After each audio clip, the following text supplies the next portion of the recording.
বললেন, হুজুর আপনি অনুমতি দিলে আমি ব্যাখ্যাটা দেব। নবীজি বললেন, করো।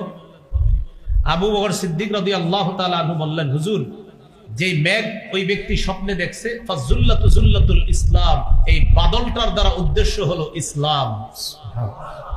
আচ্ছা, তারপর হুজুর আর যে এই যে মধু দেখছে, এই মধু দ্বারা উদ্দেশ্য হলো আল কোরআন, আল্লাহর কোরআন। হুজুর এখানে আল্লাহর কোরআন দা মধু দ্বারা কেন কোরআন উদ্দেশ্য? যে হালাওয়াতুহু ওয়া লিনুহু, কোরআনের মিষ্টতা আর কোরআনের সৌন্দর্যতা উদ্দেশ্য হলো মধু। মধু যেমন পিওর খাঁটি, এটা জান্নাতি খাদ্য, কোরআনও এমন খাঁটি।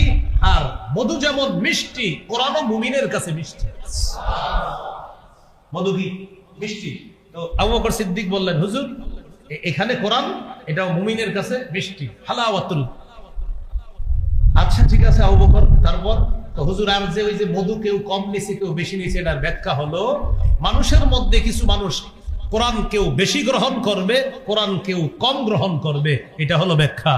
এই জন্য প্রিয় ভাইয়ারা, আবু বকর সিদ্দিক ব্যাখ্যা দিয়ে দিলেন, কোরআন কেউ বেশি গ্রহণ করবে, কেউ কম গ্রহণ করবে। আল্লাহর হস্তে একটা সন্তান মাদ্রাসায় দেন কেন? ওই স্বপ্নের ব্যাখ্যা অনুযায়ী আপনার একটা সন্তানকে বেশি মধু সংগ্রহ যারা করে তাদের অন্তর্ভুক্ত বানানোর চেষ্টা করে। কারণ বেশি মধুর ব্যাখ্যা কি? বেশি কোরআন গ্রহণ করা। কম মধুর ব্যাখ্যা কম কোরআন গ্রহণ করা। এটা ব্যাখ্যা দিয়ে দিলেন। তাহলে কত সুন্দর একটা ব্যাখ্যা দিলেন।